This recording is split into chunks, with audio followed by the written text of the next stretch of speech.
The poor caretaker. I fear his long-standing duties here have affected him. And welcome back to more Darkest Dungeon. This is episode 21, week 50, getting underway. And we're starting off with a familiar town event, Lost and Found. We've seen this at least once before. We're going to be able to get a free weapon upgrade at the blacksmith. Alright, after we finish up with the stagecoach and nomad wagon, we're going to hop onto the embark screen. And I want you to look to the far left. You'll see a red banner with a bunch of insects hovering about it. It looks like it's dripping blood. I'm going to hover over it here, and at the bottom it's going to say Infestation High. Okay? So what this is an indicator of the courtyard infestation level throughout the rest of the dungeons. So this is something that you need to pay attention to as you plan out your next move each week, which quest you're going to do, and who you're going to take with you for that quest, especially considering the presence of the fanatic, which we discussed a few episodes ago. And furthermore, it gives you some idea of what to expect with regard to encountering bloodsuckers in these dungeons by way of random encounters, and also, like we saw last episode, those throbbing cocoons in the hallways and whatnot. So once again, it's just more of the Crimson Court DLC game mechanic, if you will, with regard to how it gradually forces the player back into the courtyard in order to deal with the content there. So I just wanted to bring it to your attention and remind you that as you go through the game, you do need to pay attention to that infestation level. You don't want to enter dungeons willy-nilly and accidentally bring along several Crimson Curse infected heroes, and then all of a sudden you're confronted with the fanatic, etc., etc. So it was on my mind at this point, and I was tracking it closely, and before too long we were going to have to go into the courtyard. And you'll notice here a nice milestone. We go ahead and finish off the guild, 100% upgraded Devatron, with that last upgrade to Instructor Mastery. So now, once our heroes reach level 5, they will be able to purchase the highest upgrade for all their skills. And here we're taking advantage of the town event free weapon upgrade. I didn't need to use it on any of our current party members, so I used it on one of our shield breakers, and I use them a lot, so that is definitely somebody who would have gotten the upgrade eventually. And as for our current party, you remember this composition, Holier Than Thou Devatron, the triple Crusader plus Vestal attack. I love this party composition. It's a lot of fun to play, and hopefully, like last time, we're just going to mow through everything with a bunch of leapfrogging Crusaders and smiting Reynauld. Okay, we're just about ready to go here, and the only other thing that I wanted to add is that when we did this fight the first time through, I don't know if you remember, but we did it so quickly that you didn't get to see all the mechanics to the fight. And of course, that's not a disappointment or anything like that, but as a way of making up, if you will, for that quick fight, this time through it's going to be a little bit longer, and you're going to get to see all of the mechanics and all of the dangerousness that this boss has to offer. Alright, so enough talk, Devatron. We're all provisioned up and ready to go. Let's get in there and hunt down this Sunken Crew. I employed a crew of particularly unsavory mariners, who for a time sailed the four corners at my behest, retrieving many valuable artifacts, relics, and rare texts. Predictably, they increased their tariffs to counter my intense stipulations of secrecy. Such resources had long been exhausted, of course, and so I prepared an alternative payment.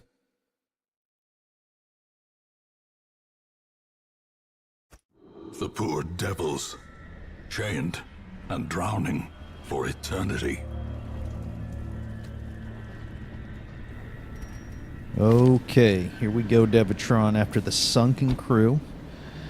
And real quick, making sure all our active skills are the ones we want. Probably something we should have done before we disembarked, but no harm, no foul. And let's start it off with a critical scouting check. Oh yeah, big time. We're going to get a secret room right off the jump. And not a bad map, only one room the boss could be in, and it's not too many rooms away. Okay, into the secret room. I should have doused the torch for better loot, but we end up getting a pretty lucky roll anyway. A fortune, waiting to be spent. And right away, we can see a throbbing cocoon, indicative of the high courtyard infestation level. And some eerie coral here. Lucky roll. It's going to allow us to remove a negative quirk, even a locked-in one like this ascetic quirk. So that's going to save a lot of money.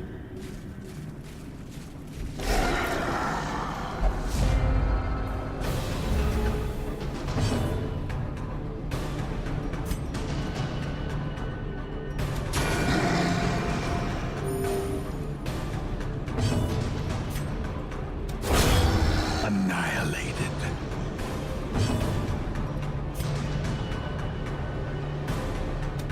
Press this advantage. Give them no quarter.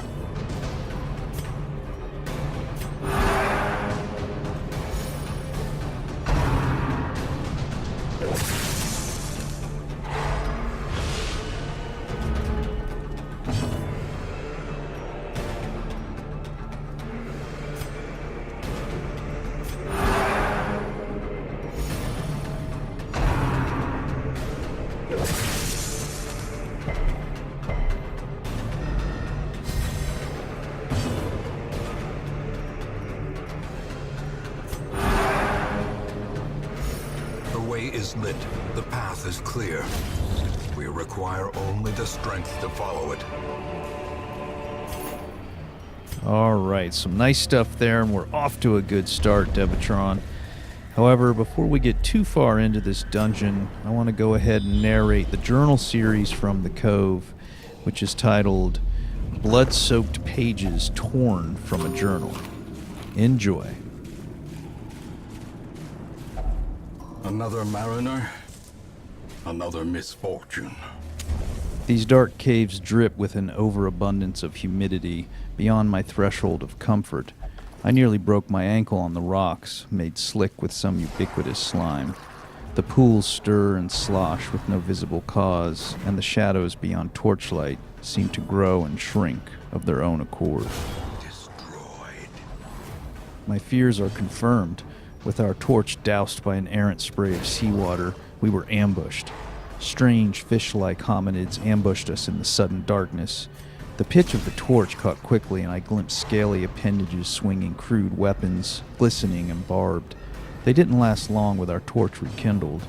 Alas, one bit me on the neck before I gutted it. The wound stings and tingles strangely. Our physic told me to keep it clean and covered. The wound is starting to fester. The flesh around it is gray, flaking, and ridged, almost scale-like. As I write this, my breathing has taken on a hollow timbre and is more labored. My compatriots are laughing and telling me not to worry. It's just the salt mist in the air that pervades these caverns. Eradicated. They are sleeping.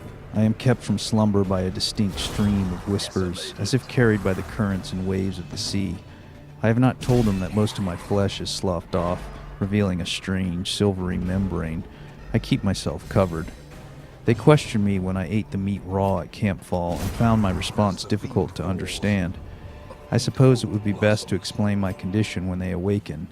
Then they would be convinced of my urgency to leave and find aid in the hamlet. The match is struck. A blazing star is born. The others are gone. They were victims of a malevolent transformation. Their scales had rotted to soft, vulnerable flesh, slowly suffocating without gills. The worst was their eyes, close set, forced to squint through fleshy slits. I shudder recalling the horrific and unclean warmth of their blood as I rinsed my talons. I nearly retched. May death grant them soft mercy. I cannot recall why we ventured onto land.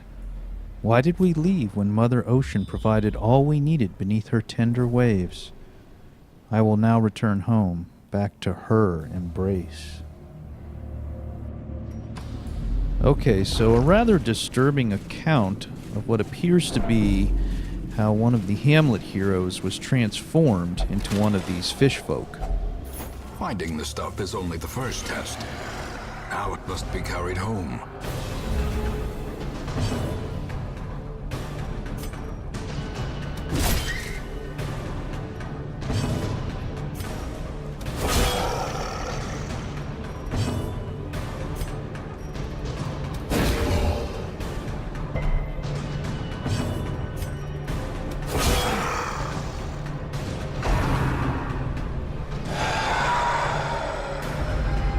The abyss returns even the boldest gaze.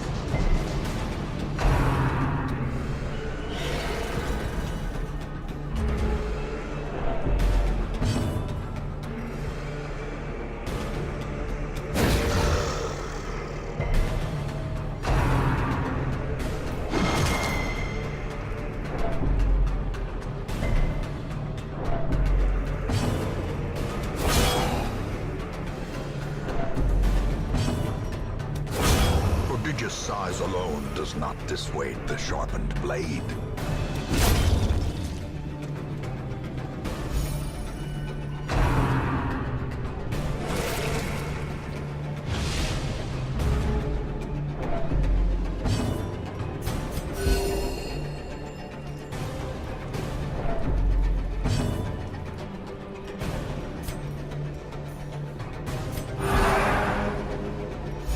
The light, the promise of safety.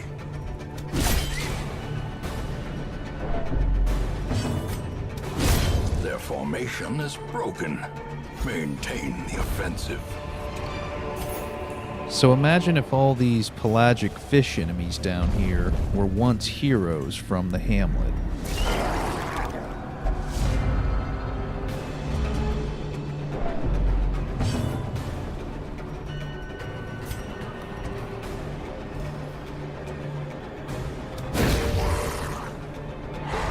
As the light gains purchase, spirits are lifted, and purpose is made clear.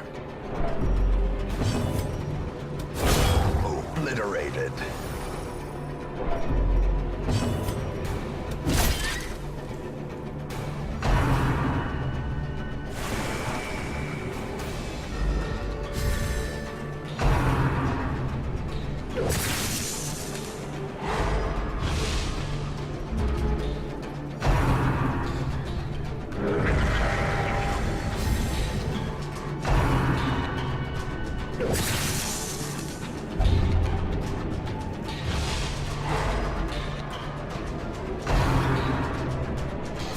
Exposed to a killing blow.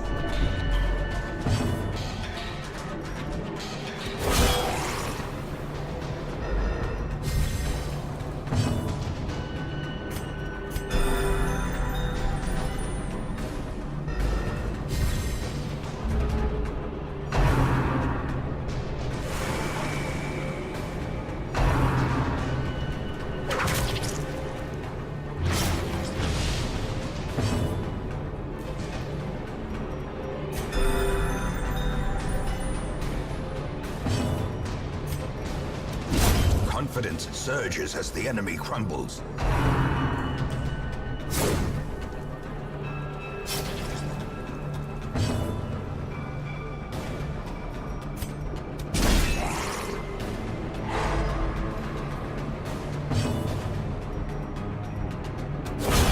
Continue the onslaught. Destroy them all.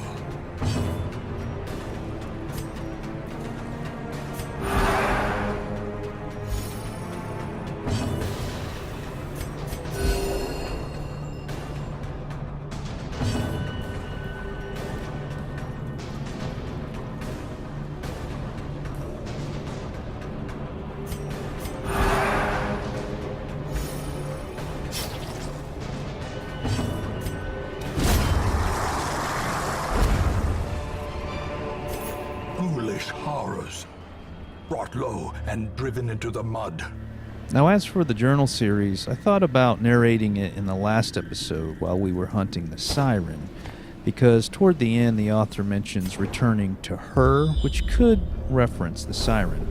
However, by his own account, he suffers his transformation as a result of receiving a bite, not being charmed by the siren.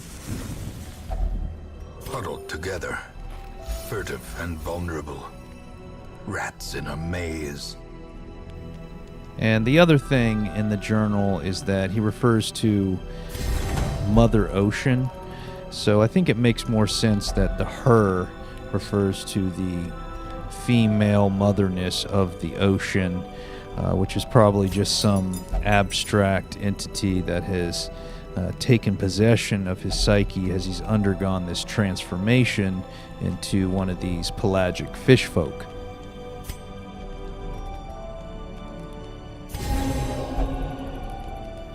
Now, what's more disturbing about the transformation, to me at any rate, is that he started seeing his own party members as the ones who had undergone the transformation, right? As if they were initially fish folk also, but had been transformed into humans. And then he describes his horror at having to deal with their warm blood after he killed them, etc. So all in all, quite the unsettling journal series. I hope you enjoyed it. Some argue it's an origin story for the pelagic fish folk.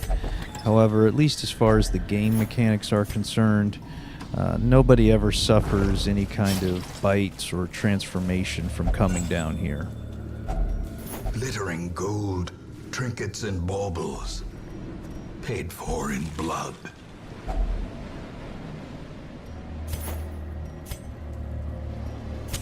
In Radiance, may we find victory. So interpret it how you will. Another thing to note is that there's no indication that the author is anything like us, i.e. a relative of the ancestor or other prior owners of this estate. So we'll keep our eyes and ears open for more of that in the future. For now, let's get to the Sunken Crew, Devatron. Even in death, the captain shouts his orders, and the crew obeys.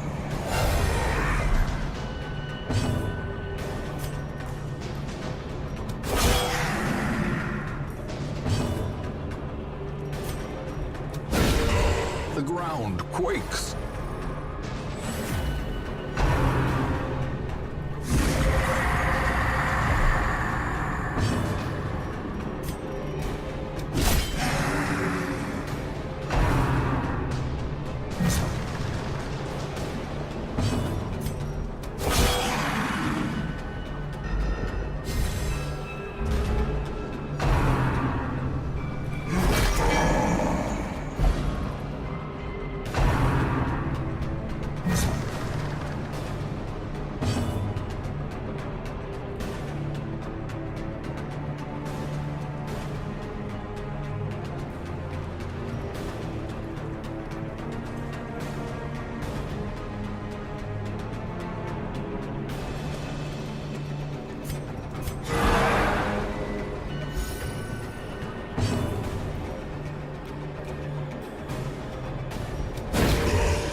Okay, so here we go. The Heave 2 ability finally landed.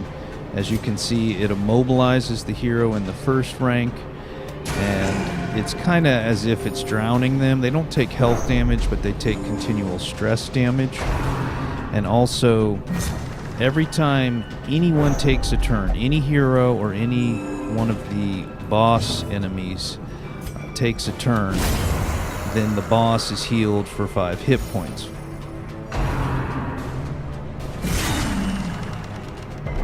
Now also, while the hero in rank 1 is grappled by the Heave 2 ability, the boss has a lot of protection, so it's very hard to do any damage to them. Certainly very difficult to outpace the healing that's going on every character's turn.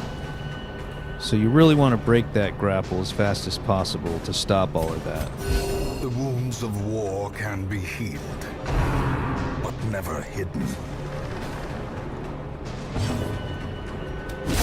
Finally, a sailor's death for captain and crew. Fitting. All right, big time, Devatron. Sunken Crew down.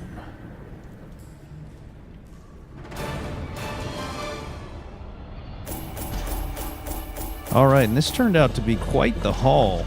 Over 20,000 gold, Devatron. Mostly because of that secret room. And a decent amount of heirlooms. Look at these racking up.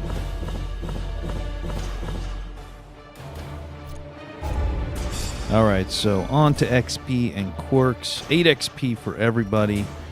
Tornabutt getting Ruins Adventurer to replace Stress Faster. It's not great, but it's better than Stress Faster. Scurvy's bad. Nymphomania, whatever. Stress Eater doesn't really have an impact. Love Interest, who cares? Sitiomania. Yeah, that's one we got to get rid of. Darkest Dungeon. The Sunken Crew with all mechanics, all clear. The Cove veteran bosses clear. Oh yeah, we'll see you in the next episode.